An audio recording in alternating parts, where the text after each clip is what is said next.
Hi my lovely viewers, I welcome you all to this channel, Whiskot UK. If you are new here, I will entreat you to subscribe to this channel for educative content, trending issue and entertainment news as well. Today we're going to talk about education. Someone may ask, what is education? Nelson Mandela is of the view that education is the only weapon that we can use to change the world. Oh yeah, I believe that as well. Today we're going to talk to Mr. Evans Darkon. He is a researcher at Center for Research in Economics and Management. He is also a candidate of PhD in Finance at one of the renowned universities in France, University of Rennes. He is also an article writer for Daily Graphic, Daily Guide as well. He is going to take us through how we can secure admission in any of the universities in Europe. He is also take us through how we can secure 100% scholarship. Oh yeah, you hear me right, 100% scholarship. And also how you can even balance working and schooling.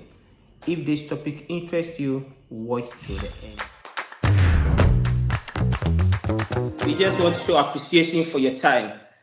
To begin with, UK alone recorded over 759,000 new students this year. When you go to Canada, according to Minister of Immigration, Mike Miller, about 900,000 new students came to Canada. Is it that necessary to study in abroad? All right, thank you for having me. Westcott UK, and it's nice to be here. I'm glad to be here as well. This is my first time coming to your show. Well, with a question about with the data you gave me, I think this is a data for just few countries, you understand? When it comes to migration, specifically student migration from Africa to the Western world, I think the number is astronomical. And then I'm not surprised. And of course, yes, it's important for students to migrate. And I think we have to look at this issue from different perspectives. We need to consider a lot of factors, which is instigating students or the African youth to migrate to the Western world. Yes, of course. If you look at economic situation in Africa, then of course it's very important that you can migrate. But I think this boils down to each individual decision, because I think you all don't have the same vision and the same dreams. So of course, students or people will want to have what we call the abroad life, and some also comes in to take the knowledge, experience, and skills in the Western world. Another factor we can look at is that you and I will testify to the fact. So there's a big gap between the educational system in Europe, in the Western world, and then that of Africa. So me personally, I love the idea of, seeking knowledge beyond location. You understand? Back to the point that the facts of the discrepancy between educational standard and the logistic and educational resources there's a big gap between what we have in Africa and what we have here. Then of course there's a need for people to migrate. So maybe going forward we can elaborate from different perspectives as to why people migrate. And for me, what I see currently is that the motivation to migrate, the full force behind this is the economic, decision of individuals. Instead of the gone of the days when people would love to travel to seek knowledge, skills, and experience to go head back the country. I think if we have to compile data to back this kind of assertion, then I'll be convinced that, of course, yes, people are just, dodging economic hardship in Africa. Yeah, as a beneficiary of Western education, I know, is it that expensive to even enroll in a university in these countries such as Canada, UK, France, where you are, in America? Is it that expensive? Yes, of course, it's expensive. In general, it's very expensive, because I think that, to me, per my research and analysis, I think that always there is a big gap between the tuition fee for the domestic student and the international student. And I can sense from the point that, okay, it's one of the strategies of the approach to reduce the influx of the foreign students, you understand? So therefore, of course, it's not easy. For the UK, I can give an average of international student of at least £13,500 as an international student who are coming to do a master. And that's a huge sum of money. The point I'm trying to build is that on average, majority of the, let's say, this is your country, for example, majority of the, let's say, degree holders and the HND holders salary is range between 1,007 to, let's say, 2,005. But the point is that how many houses in Africa, in Ghana, can raise £13,500? I mean, for just a tuition fee, just the tuition fee. We're not talking about the other, for instance, cost components, which is what you're going to eat, your shelter and all that. So of course, it's become very, very expensive.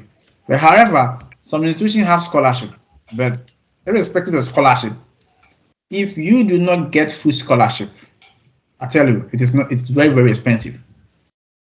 And the system is in such a way that it's always difficult to get full scholarship. Not only just difficult, but it comes with merit, and then you don't get a lot of people benefit. But if you look at, let's say, the 100,000 data from the Canada, and I can assure you that if you take 10% out of it, which means that we are talking about 900 students, understand? And then 900 students, I'm not too sure 900 will get full scholarship. We take the UK of 59,000. So basically, in that perspective, I think that to get a scholarship is very, very expensive. It is not more likely to get more students getting scholarship, because always every university have a quota. You understand? So these are some of the situations that, of course, there is scholarship. To come back to your question, there's a scholarship, all right, but if you look at the quantum of students who want to enter the foreign land, how many of them? Of course, not a lot of them have, extreme passes, but if there is, it is not. There's always a cap at each university level, and then a lot of students will not benefit from that. So it comes back to make the education more expensive for the black man or the African student who want to come to the Western country. Yeah, let's dig into the scholarship aspect. I think it will interest most of my viewers. So, who qualifies to benefit from this scholarship? Okay. What are the qualifications they take into consideration when giving a scholarship? Okay, good. It's a good question. You see, let's take our time to, dive into this issue very well. Of course, everybody has a chance of getting a scholarship. Let's clear that first. And again, one most important aspect of scholarship per my research so far is that it is based on merit. In that sense, you need to have a good grades. So if you are coming from masters, so basically you need to have a first class. You understand? Apart from that, there are a couple of requirements that you need to meet, because a lot of universities has a couple of criteria, which is not the same from university A to university B. It's different. And I think I have a lot of universities whereby the criteria have percentage mark allocation. So let's say if you have first class from, let's say, one of the best universities in Ghana, maybe having a first class is just 20%, according to the allocation of percentage of, the criteria. So the 80%, one will base on the quality of your mission statement, or what do you call it, the personal statements. Some call motivational statement, mission statement, personal statement, or all those things. Basically, it is your vision for the study, what you would like to do, what motivates you to study a master program. That one can take 50%. Wow. So after you having a first class, always know that every single aspect of the criteria from the university, you must meet all to get a scholarship. So there are some that you have to even take exams. There are some that you need to bring, like I said, you need to bring this quality to. There are some that, as coming from Ghanaian background, educational sector, you have to come with, you need to meet the language requirement. That's a TOEFL, IELTS. You remember all this, and Yeah. all this. You need to get a good high marks to, complete it. So let's say you got a good motivational letter for your study. That's your vision or your dream for the study. You get a first class. If you don't meet the language requirements, you lose. You need to have a high band because normally some have 7 points, some have 6 points. You understand? So these are some of the issues that you have to meet. So, and then again, some of the application you have to come with your what do you call it? Recommendation from your former working place and your former university to attest that, of course, you are a brilliant student. So these are some of the things that if one want to get a scholarship, basically you need to, your degree must be excellent. Your performance in your previous education must be excellent. Aside that, you have to also meet all the requirements, which of course we cannot sit here and talk about university. You understand? Yeah. So these are some of the key things, but always make sure that when you begin the process, you gather all your documents, take your time. One of the issues that I found out is that, you see, most of us don't have time. Let me speak on behalf of a lot of people. We don't have time for research. No, you understand, but you need to take your time to make sure all the document, all the requirements, you get everything intact before you start your application. And the key ones I'll do mention is that your degree must be excellent, but have a first class. You want to get a full scholarship. You understand? And the mission statement, the motivational letter, or they have different names from different universities for it. It's something that it must be real, and you need to also be able to defend it, because the scholarship, most of the scholarship universities, that give scholarship, some of them also conduct interviews, and you need to be prepared. So interview is also one of the things that carry marks, because you can have a good, they believe that somebody can write the motivational letter for you or motivational statement for you. So in that case, you have to be prepared to defend it realistically, that it is you who wrote it, to know that it is your vision. For example, my master's, when I was coming to do master's in France, I wrote my destiny, my motivational letter, my vision, and that they interview me. And because it is me and it is something that is, I feel like I need to, they interviewed me, and I proved them that, look, this is me. And if you want, I can give you a light, because some of the things I was looking at is one of the problems I saw it was happening in Africa. And I believe that it can also be addressed. So the point is, I told them that, look, what is happening in the Mediterranean Sea, whereby most of the African countries, the youth are passing through this perilous journey to the Mediterranean Sea, is a problem. And how do we solve some of these problems? When they give us the opportunity to come to this country, we take the knowledge. It's not everybody who wants to live in abroad entire life. So yeah, you're right. You understand? Some of us want to go back home and with the knowledge and experience and skills to help the continent. And if this is, if we get this opportunity, we go back, we implement some of the things we learned here. Years to come, when home is safe, I'm not too sure that everybody want to travel. So in that case, it's helping to reduce the influx of our youth passing through the Mediterranean Sea. They call me and I told them, this is what is on my heart. And I point them to them, look. So that I was talking, we have about 3,000 Africans being washed away on the Mediterranean Sea. Okay. My next question is one of the questions that most of my viewers, it interests most of my viewers, especially my brothers and sisters back home. So I'm back home. I'm in Ghana. I'm in Nigeria. I'm in Mali. I want to pursue my education in any of these developed countries. What are the factors I should consider when choosing a destination and even the university? What are the factors you advise as a beneficiary of Western education I should take into consideration when making choices? Okay. Well, thanks once again. Yes, one of the first key things I think we have to consider, of course, the main components differ from each individual. To me, the first consideration you have to look at is your vision. Your vision carries everything. Where you would like to be in the next 5 years, 10 years. You understand? Why? Because there are a lot of students whose vision is to school and living abroad. You understand? Yeah. There are some who love to come and seek education and go back home to help the system. Understand? You understand? Yeah. So if these are the two many categories, sometimes you understand. But again, one of the things you have to consider too is the economic situation of the country you would like to, go. Because I think you are coming from unstable economic situation and you would love to move to another country.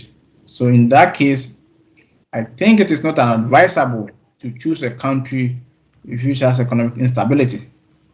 However, there are situations whereby someone can get a full scholarship within the African continent. So I think it's also a good idea to take advantage of that, because we cannot say maybe if you get a scholarship to, let's say, not a Commonwealth scholarship to, let's say, Uganda, Rwanda, why not? You can consider the opportunity, because the knowledge is power. You understand? So the first question, your first consideration should be your vision, because it carries everything. Where we want to be, where we like to be in the future. So after knowing all these things, then you consider the economic, move from there. Then you consider the university. If where you want to enter, if the country economically suits you, then you look at the university. Because before you know your vision, you know the kind of course you would like to, pursue in the future. I understand. So of course, if you are somebody, you want to enter the country to take knowledge and come back to help your country, then you have to look at it from the point that, okay, is there a situation whereby you can get some scholarship? Because some universities, you don't get full scholarship, but they are kind of half and quarter scholarship, 20%, 30%, 15%. And a lot of universities in the UK also offers that, understand? And in Canada also. They consider all these things so that you reduce the financial burden and the financial obligations you must meet before coming and when you enter the country. You understand? So in that case, it's not, a lot of people don't consider even the class or the university so much. Why? Because when we want to come, the eagerness to come is even high. So your main aim is to get admission. So oftentimes people don't consider, it should be a first class university, a second class university, you understand? So for me, back to the same point one, your vision will tell you all these things.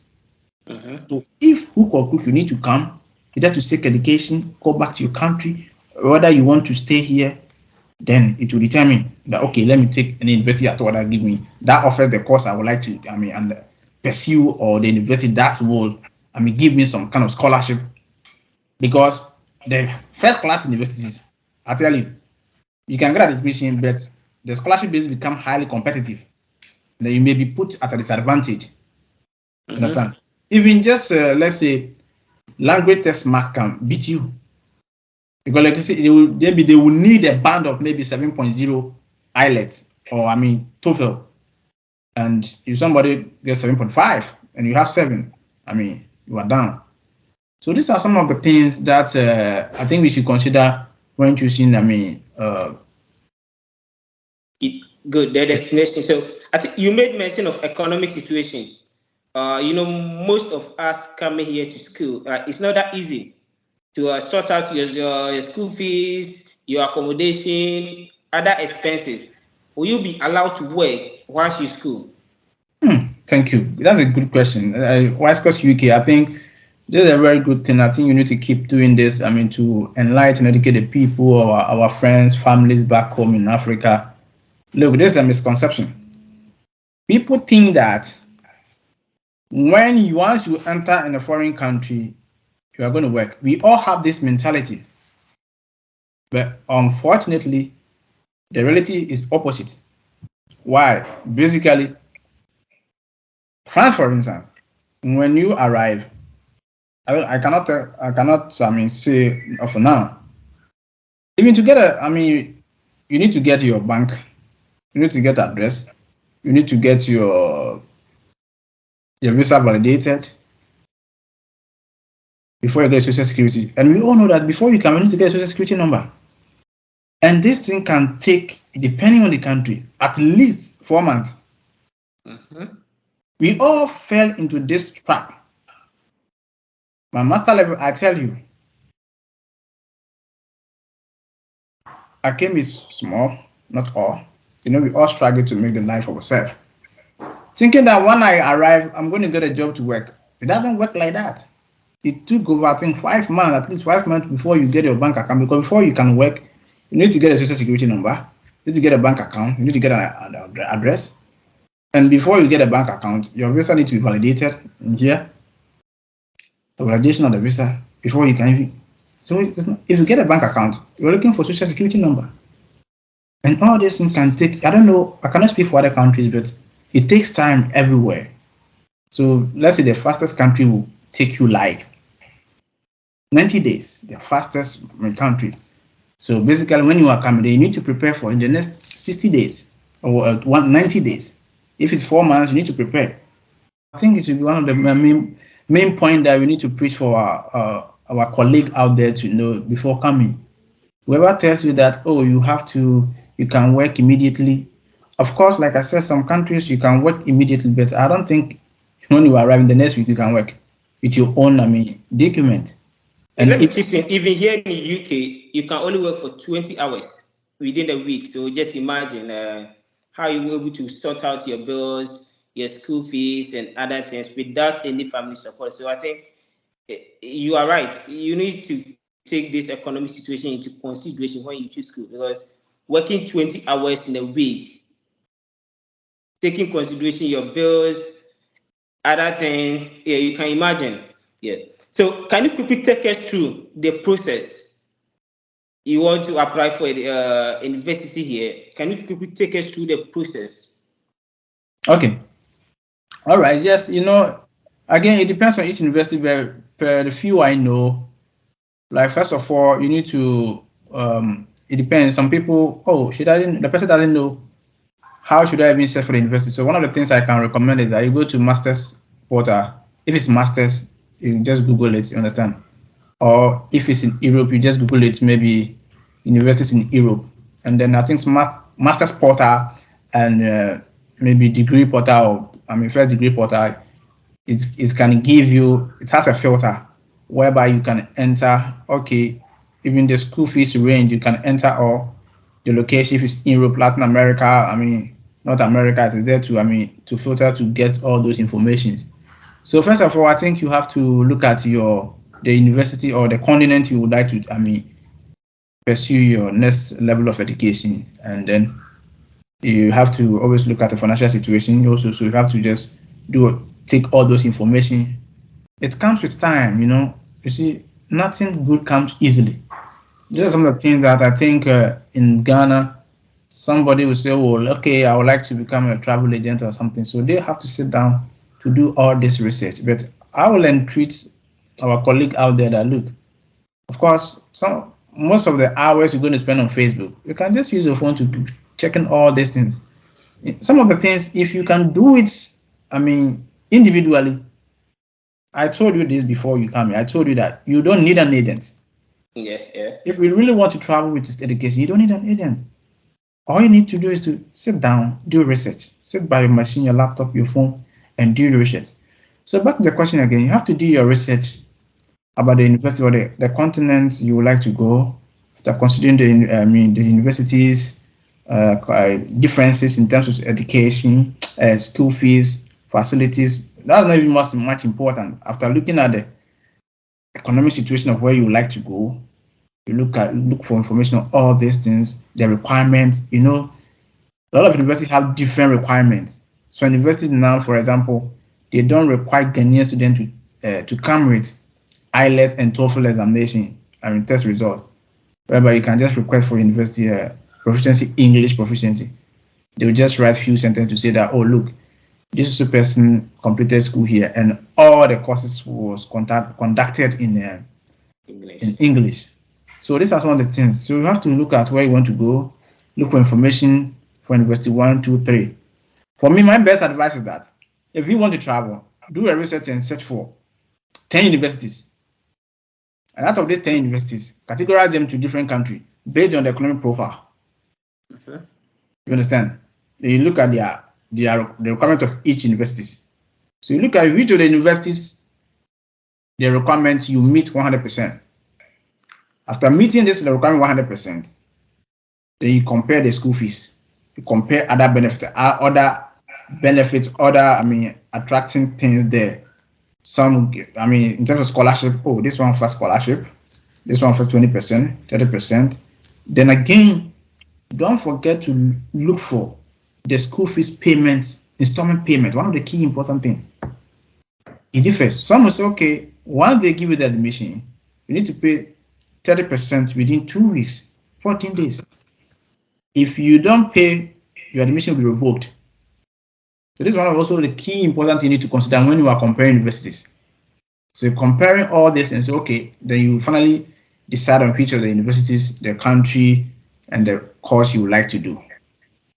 So after that, you look at, if you finally decide to apply for that university, knowing all the requirements, always prepare for your, application fee, which for Canadian universities, at least you need to pay $100 Canadian dollar, $100 for each application. You understand? That one also comes with cost. But I know of Europe is more of, some are free application, but those who take money, sometimes it's 60 euros, 50 euros, compared to the Latin America, the North America. Oftentimes, Canada is centralized application system, so whereby each university you apply for, you need to pay at least 100 Canadian dollars. So these are the procedure, the general procedure.